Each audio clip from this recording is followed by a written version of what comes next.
Hello అందరికీ ఈరోజు అయితే మనం దోసకాయ పప్పు తయారు విధానం అయితే చూద్దాం ఫ్రెండ్స్. ఆంధ్ర స్టైలు చాలా బాగుంటుంది, చపాతీలోకైనా రోటీలోకైనా రైస్లోకైనా. ఇప్పుడైతే మనం కందిపప్పు అయితే తీసుకొని 2 times వాష్ చేసుకొని ఇప్పుడైతే మనం పొయ్యి మీద పెట్టుకున్నాం కదా, ఈ విధంగా అయితే మనకి ఉడుకుతుంది. ఇప్పుడైతే మనం దోసకాయలు అయితే పైన పొట్టు మొత్తం తీసుకొని పెట్టుకోవాలి. చాలా టేస్టీగా ఉంటుంది, మీరు కూడా ఒకసారి ట్రై చేయండి. ఈ విధంగా మనం పైన పొట్టు అంతా తీసుకోవాలి. మనం దోసకాయ చేదుందా లేదా అని కొంచెం అయితే చూడాలి, చేదు లేకపోతే విత్తనాలు కూడా వేసుకోవచ్చు. ఇప్పుడైతే మనకైతే పప్పు బాగా ఉడికింది. ఇప్పుడైతే మనం దోసకాయ ముక్కలన్నీ దీంట్లో అయితే వేసుకోవాలి. ఒకసారి అయితే కలుపుకుందాం.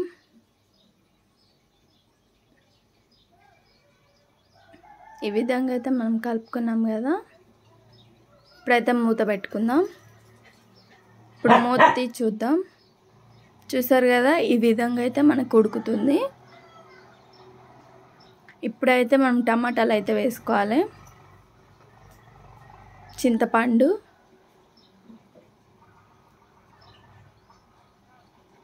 కొంచెం పసుపు అయితే వేసుకుందాం.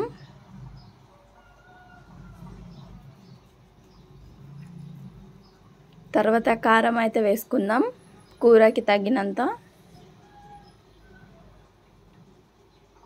ఇప్పుడైతే మనం ఒకసారి కలుపుకుందాం. ఈ విధంగా అయితే కలుపుకోవాలి.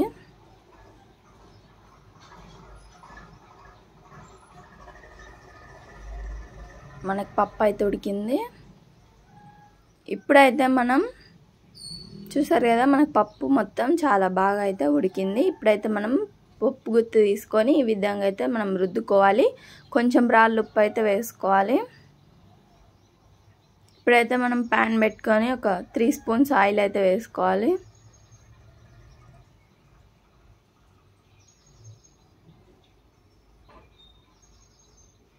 ఇప్పుడైతే మనం పోపు దినుసులు అయితే వేసుకోవాలి.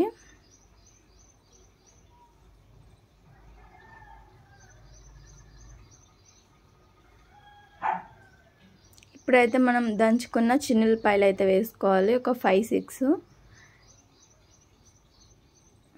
ఇంకా నెక్స్ట్ అయితే పచ్చిమిర్చి, ఆనియన్, ఎండుమిర్చి, ఇవి 3 అయితే వేసుకోవాలి. వేసుకొని ఒకసారి అయితే కలుపుకుందాం. ఈ విధంగా అయితే కలుపుకోవాలి.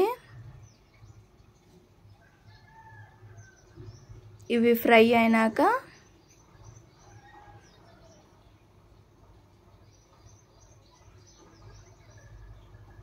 మళ్ళీ ఒకసారి అయితే కలుపుకుందాం. గోల్డెన్ బ్రౌన్ కలర్ వచ్చిన తర్వాత కరివేపాకు అయితే వేసుకోవాలి. వేసుకొని ఒకసారి కలుపుకుందాం. ఇప్పుడైతే ఈ పోపులా మనం రుద్దుకున్న పప్పు మొత్తం దీంట్లో అయితే వేసుకొని ఒకసారి కలుపుకోవాలి. చూసారు కదా, ఎంతో సింపుల్ టేస్టీ రెసిపీ అయితే మనకు రెడీ అయిపోయింది. దోసకాయ పప్పు చాలా టేస్టీగా ఉంటుంది, మీరు కూడా తప్పకుండా ట్రై చేయండి.